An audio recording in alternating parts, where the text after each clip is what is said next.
I want to triple the horsepower of my Himalayan. How? Turbo? Nitrous? Big bore kit? A KTM LC4 640cc engine swap.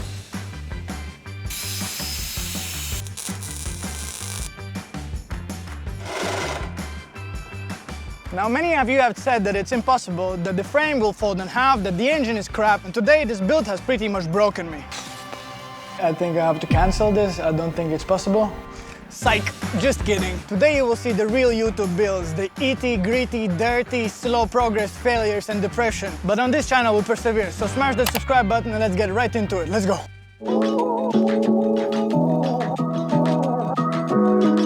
We need to get the rear swing arm inside the frame. It's so important because the rear engine mount is part of the swing arm mount as well. For that we will need an axle, and obviously they don't make axles like that here. We'll take some measurements and we'll send it off to my dad to make them. Let's go!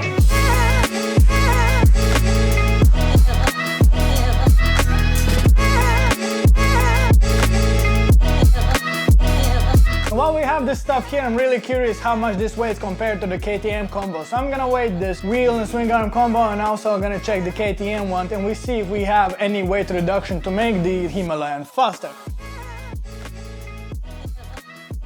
25 kilos. All right, and now the KTM one. Ooh, this is light. What are your guesses, guys? How much do you think, eh? 17.5 kilos. So, I mean, the only difference here is that this does not have the brake. So there you have it, a lot lighter. While my dad has all the measurements to make me the axle that I need to make some sort of mock-up axle in order to be able to mount the engine in. We're gonna make an axle from other axles. For some kind of luck, I have actually two of the original KTM frame axles. Obviously, these are way too short because the frame on the Himalayan is way wider. So we need some sort of hillbilly way to make these together. So the plan here is pretty simple. Have them both go in like this and weld them both in so they weld together straight. Technology.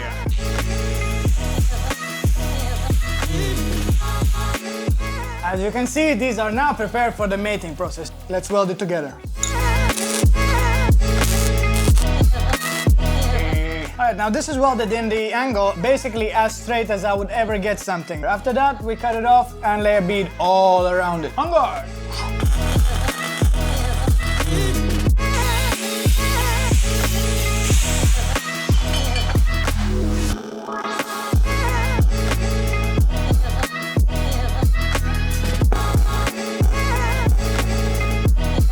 It still looks pretty straight. Let's clean it up and let's see if it stays together. Obviously, it's not pretty, but pretty is not the point here.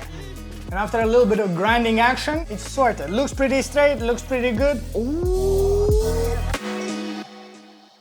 Millions of people across Spain and Portugal have been hit by massive power cuts. Electricity grids are more vulnerable than they were. Our next guest believes government isn't telling us the whole truth. Right when I need to work on the bike. It's like they're new, actually, eh? Very dystopian feel anyways. All the places closed, no electricity, no internet. You cannot call friends, you cannot meet with anybody. Very weird times. I don't know about you, but for me it's hella suspicious. So if you have any good conspiracy theories, let me know down below in the comments. I'd gladly read them through. For now, let's get back to work.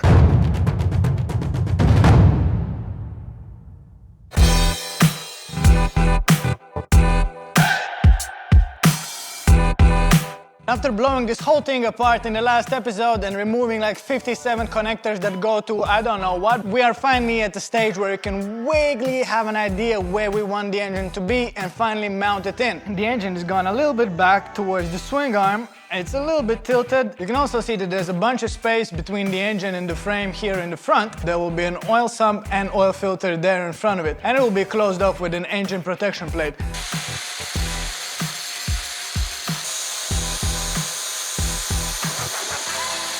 We have first little setback here. Started making these spacers for the frame. We needed to make it smaller, which I started doing with the grinding wheel. Only to realize later that if it's not perfectly round, it's not gonna sit perfectly centered inside the frame, which will in turn make sure that the engine is absolutely crooked inside the frame. We can't have that. Now, we have this hole cutter here. Let's see if we can instead drill a properly sized hole here instead. Let's drill.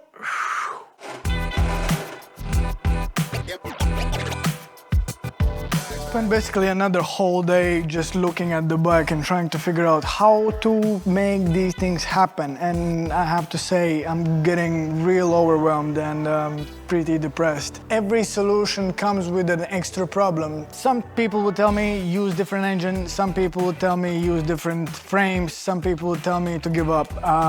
That's not what we do here, we persevere. The main issue that we are facing is alignment of this sprocket to the rear sprocket. The swing arm axle point is higher than the chain, which basically will mean the chain will roll always on the swing arm and just basically eat the swing arm away. Using the original swing arm here is also not an option. I just had a look at it, both sides of it are not the same, and I cannot switch the wheel around. On top of that, if that was not enough of struggle and depression for me, I was looking at it like, you know what, the rear wheel doesn't really line up. And I had a look and it says Kawasaki. Obviously, I did not check them when I bought them 5 years ago, whatever. Front and back wheel are not KTM wheels and I need to buy new wheels. That is 400 euros down the drain for nothing. Right, that said, let's try to get this axle done and move on.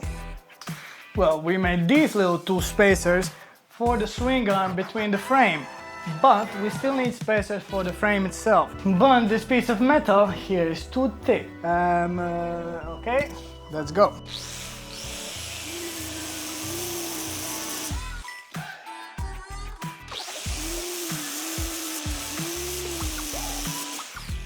Oh yeah, this is golden. Might even be too small. Well, we'll live with too small. At least it's not too big. That's what she said.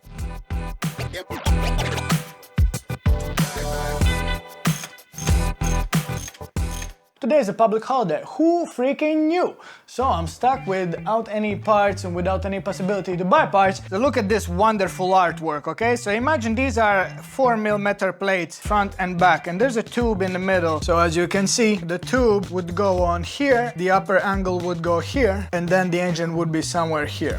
Right? So it would be a triangle like this, kind of like that, yeah? So let me play some puzzle and figure out the perfect engine placement. Let's go. Finally got a little bit of a lucky moment and found proper suspension that I need. Nah, I'm just kidding, I whipped this up. This is gonna be my rear shock. We're gonna make a hardtail so that I know the exact height of the bike and where the engine needs to sit. Alright guys, let's do some Tetris.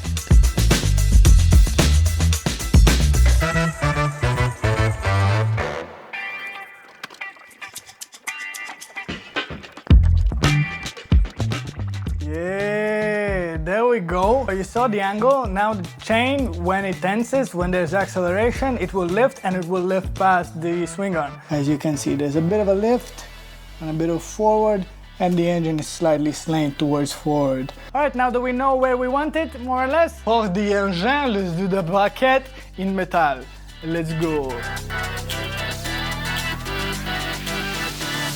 So I had a call with my dad for another hour, trying to figure out what to do. See, my dad says that the engine has so much twisting power that if there is some hand-welded thing that's in there, it's gonna rip it apart. And he's probably right.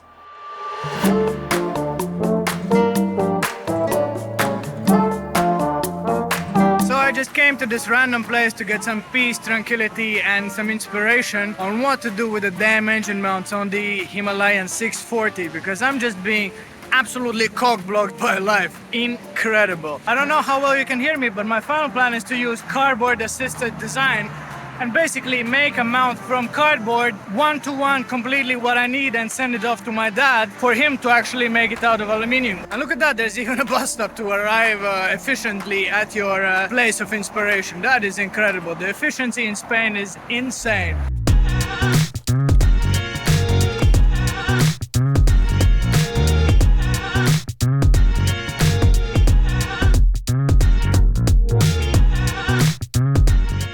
Now that I'm full with the inspiration and the creative juices are flowing through my body, I got this random cardboard box here that was living in the garage, and I was thinking, why am I keeping it? And obviously, the moment came. Life knew what was happening. Let's get to gluing, cutting, and sniffing glue.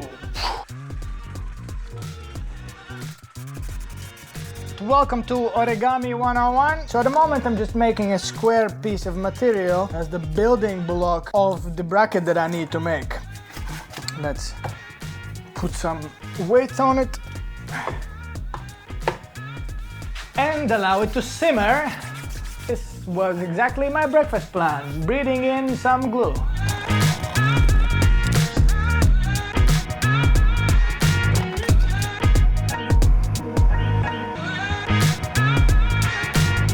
Change mind, this won't work. I'm gonna have to do this instead.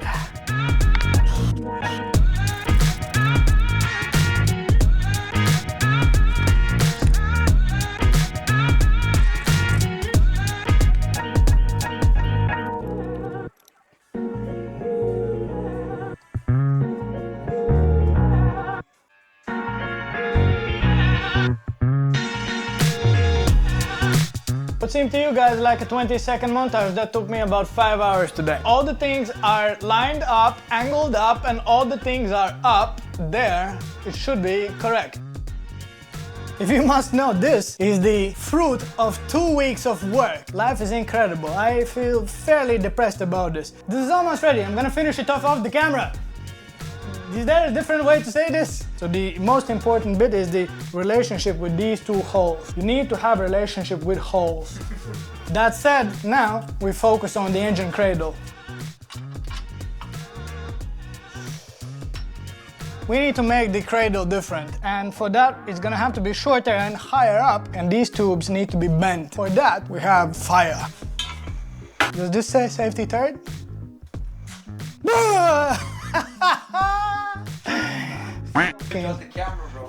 Loser. So the solution for the frame is gonna be heating it up and bending it back. To see that, you will have to stick around for the next episode. I'll leave you at that.